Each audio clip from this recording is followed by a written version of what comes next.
Pernah kepikiran nggak? Gimana sih caranya ngelindungin tanaman cabai kita dari hama dan penyakit yang suka datang tiba-tiba? Nah, tenang aja. Sebentar lagi, kita bakal bongkar semua rahasia para ahli dan kita ubah jadi panduan praktis yang bisa langsung Anda coba di rumah.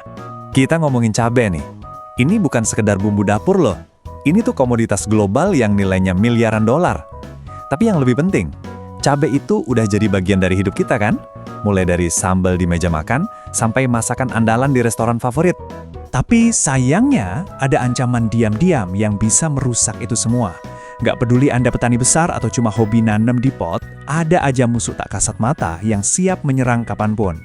Jadi sebenarnya apa aja sih ancaman-ancaman ini? Yuk kita bedah lebih dalam lagi krisis yang dihadapi tanaman cabai kita.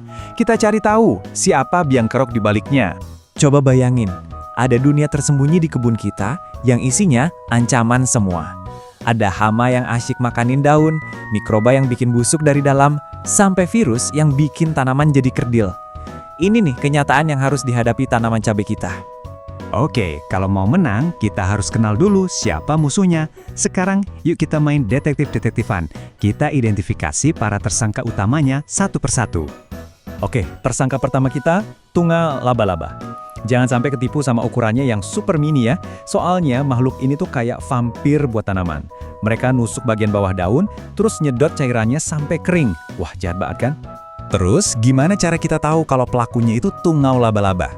Gampang, cek aja daunnya.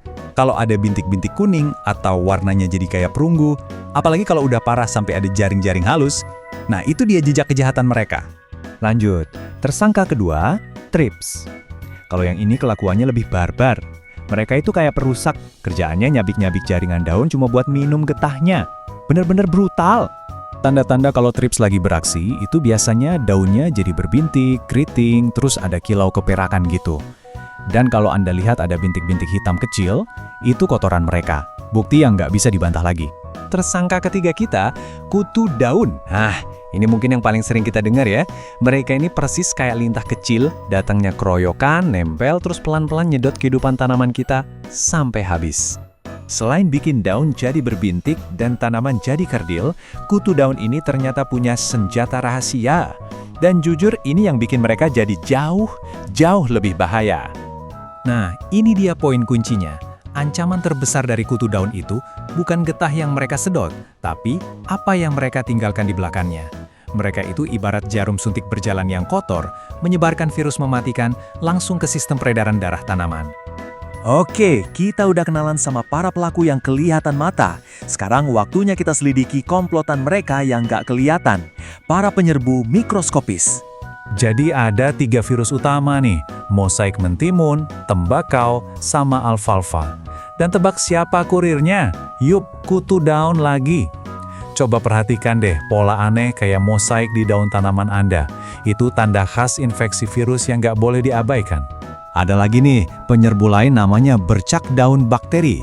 Penyakit yang satu ini licik banget, dia bisa sembunyi di dalam benih, terus nanti pas tanaman tumbuh, dia muncul jadi bintik-bintik gelap yang busuk dan bisa ngerusak buah cabai kita. Dan daftarnya masih panjang loh, ada nematoda puru akar yang nyerang dari bawah tanah, ada layu verticillium yang bikin mampet pembuluh darah tanaman, jadi ancamannya itu benar-benar dari segala penjuru, atas, bawah, luar, dan dalam. Oke, kita udah identifikasi musuhnya, kita udah tahu senjata mereka apa aja. Sekarang, waktunya kita siapkan persenjataan kita buat melindungi tanaman-tanaman kesayangan kita. Nah, kunci buat ngelindungin tanaman itu bukan cuma satu jurus sakti ya, tapi kita butuh pendekatan berlapis yang keren banget namanya pengendalian hama terpadu atau disingkat PHT. Anggap aja ini kayak strategi perang 4 langkah buat kebun Anda. Langkah pertama, pengendalian kultural. Ini intinya soal bikin kebun kita jadi tempat yang nggak nyaman buat hama. Misalnya, pastiin drainase tanahnya bagus, nyiramnya pas. Kelihatannya sepele, tapi ini fundamental banget dan efeknya besar. Kalau hama masih bandel juga, kita lanjut ke langkah kedua, pengendalian biologis. Di sini kita pakai kekuatan alam buat melawan alam.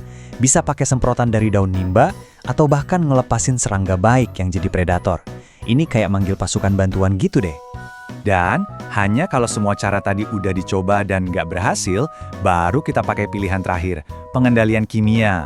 Ingat ya, ini pilihan terakhir. Kuncinya adalah pakai pestisida secara bijak dan seperlunya aja. biar dampaknya ke lingkungan minimal. Dari semua yang udah kita bahas, apa sih intisari yang paling penting buat diingat? Apa pelajaran utamanya biar kita bisa jadi penjaga tanaman yang hebat? Semuanya balik lagi ke pola pikir seorang detektif tanaman. Jadi rajin-rajinlah ngecek tanaman, cari petunjuk. Kalau ada masalah, identifikasi dulu pelakunya siapa, baru bertindak. Gunakan semua alat yang ada, dan selalu mulai dari cara yang paling alami dan ramah lingkungan dulu. Ini soal bertindak cerdas, bukan cuma kuat. Ingat, kebun Anda itu sebuah ekosistem mini yang hidup. Dengan semua pengetahuan ini, Anda bukan lagi sekedar orang yang menanam, tapi Anda adalah penjaganya. Jadi siap untuk menerima peran baru ini?